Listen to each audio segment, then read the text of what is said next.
2026 भारत के लिए यह साल सिर्फ एक और कैलेंडर ईयर नहीं था। यह वह समय था जब आम लोगों की जिंदगी का सबसे बेसिक, सबसे जरूरी हिस्सा रसोई गैस अचानक एक सवाल बन गया। हर घर में एक ही चर्चा थी, अगला सिलेंडर कब मिलेगा। लेकिन यह कहानी सिर्फ एक शॉर्टेज की नहीं है। यह कहानी है उस कनेक्शन की जो हजारों किलोमीटर दूर होने वाली घटनाओं को सीधे आपकी रसोई तक ले आता है। एक सुबह जो अलग थी। सब कुछ धीरे धीरे शुरू हुआ। पहले दिन लोगों ने नोटिस किया कि डिलीवरी में थोड़ा लेट हो रहा है। दूसरे दिन गैस एजेंसी ने कहा थोड़ा इंतजार करना पड़ेगा। तीसरे दिन फोन उठना बंद हो गया। और चौथे दिन एजेंसी के बाहर एक बोर्ड लगा था, नो स्टॉक। यह वह पल था जब लोगों को पहली बार एहसास हुआ कि मामला गंभीर है। लाइनें जो सिर्फ लाइनें नहीं थी, गैस एजेंसी के बाहर भीड़ बढ़ने लगी। सुबह 5 बजे से लोग लाइन में लगने लगे। कुछ लोग कुर्सी लेकर आए, कुछ ने जमीन पर अखबार बिछा लिया। एक महिला बार बार अपने मोबाइल पर बुकिंग स्टेटस चेक कर रही थी। एक बुजुर्ग आदमी बार बार पूछ रहे थे, आज मिलेगा ना। लेकिन किसी के पास जवाब नहीं था, क्योंकि समस्या सिर्फ लोकल नहीं थी, ये ग्लोबल चेन रिएक्शन था। कहानी की शुरुआत भारत में नहीं हुई थी। यह सब शुरू हुआ भारत से हजारों किलोमीटर दूर, वेस्ट एशिया में। वही इलाका जहां से दुनिया की सबसे बड़ी एनर्जी सप्लाई निकलती है। कई सालों से यह क्षेत्र पहले ही संवेदनशील था, लेकिन 2026 में हालात अचानक बदलने लगे।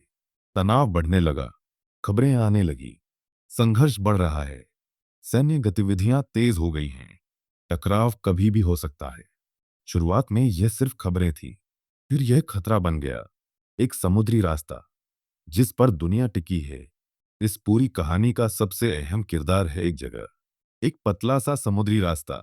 इतना पतला कि नक्शे में छोटी सी लाइन जैसा दिखता है, लेकिन इतना महत्वपूर्ण कि पूरी दुनिया की एनर्जी सप्लाई उस पर निर्भर है। यहीं से गुजरते हैं तेल और गैस से भरे टैंकर।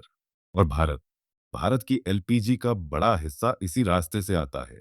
जब रास्ता ही असुरक्षित हो गया, जब इस क्षेत्र में तनाव बढ़ा, सबसे पहले असर पड़ा शिपिंग पर। कंपनियों ने रिस्क एनालिसिस शुरू किया, इंश्योरेंस प्रीमियम बढ़ गए, सिक्योरिटी अलर्ट जारी हो गए। और फिर कुछ टैंकर रुक गए, कुछ ने अपना रास्ता बदल लिया, और कुछ ने सफर ही कैंसिल कर दिया। गैस खत्म नहीं हुई थी, लेकिन पहुंच नहीं रही थी। यह सबसे खतरनाक स्थिति थी, क्योंकि गैस दुनिया में मौजूद थी, टैंकर भरे हुए थे, लेकिन वो भारत तक नहीं पहुंच पा रहे थे।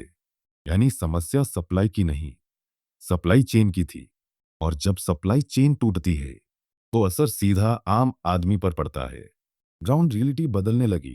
पहले शहरों में असर दिखा, फिर छोटे शहरों में, और फिर गांवों में भी। गैस एजेंसियों पर नो स्टॉक, डिलीवरी डेट्स अनिश्चित, कॉल सेंटर ओवरलोड, और लोगों के चेहरे पर बढ़ती चिंता। और फिर शुरू हुआ असली संकट, पैनिक।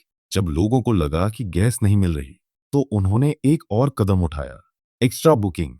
जो लोग पहले महीने में एक सिलेंडर लेते थे, उन्होंने 2 बुक करना शुरू कर दिया। कुछ ने 3, कुछ ने अपने रिश्तेदारों के नाम से भी बुकिंग कर दी। डिमांड अचानक कंट्रोल से बाहर हो गई। अब समस्या सिर्फ सप्लाई की नहीं रही, डिमांड भी बेकाबू हो गई। यह वही सिचुएशन थी जिसे कहते हैं सेल्फ क्रिएटेड क्राइसिस। डर ने सिस्टम को और ज्यादा कमजोर कर दिया। ब्लैक मार्केट की एंट्री, जहां कमी होती है वहीं मौका भी बनता है, और इसी मौके का फायदा उठाया कुछ लोगों ने। ब्लैक मार्केट अचानक एक्टिव हो गया। 900 रुपए का सिलेंडर 1800 में, बिना रसीद, बिना गारंटी।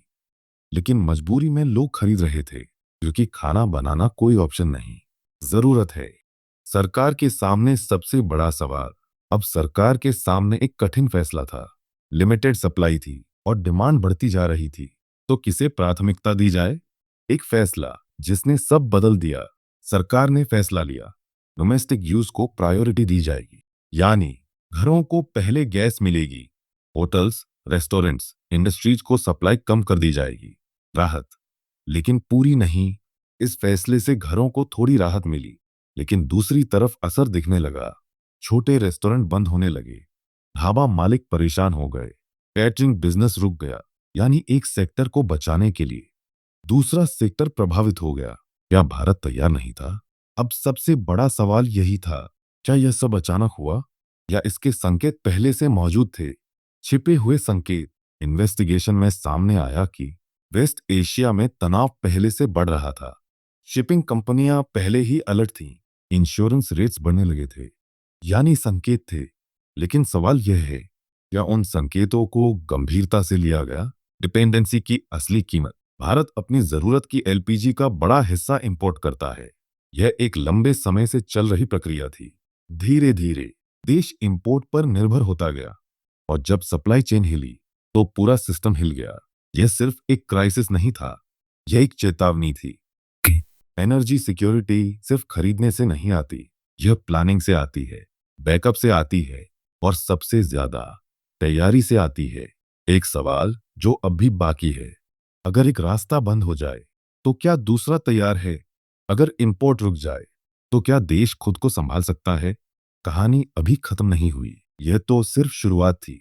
अभी असली सवाल बाकी हैं। क्या वैकल्पिक रास्ते मौजूद थे? क्या स्टोरेज पर्याप्त था? क्या पॉलिसी लेवल पर चूक हुई? और सबसे जरूरी, क्या अगली बार हम तैयार होंगे? आपके घर तक सिलेंडर आता कैसे है? हम में से ज्यादातर लोग सिर्फ इतना जानते हैं, बुकिंग करो, कुछ दिन इंतजार करो और सिलेंडर घर आ जाता है। लेकिन इसके पीछे एक लंबी और जटिल चेन होती है। यह गैस आती है वेस्ट एशिया से, बड़े बड़े टैंकर शिप्स में।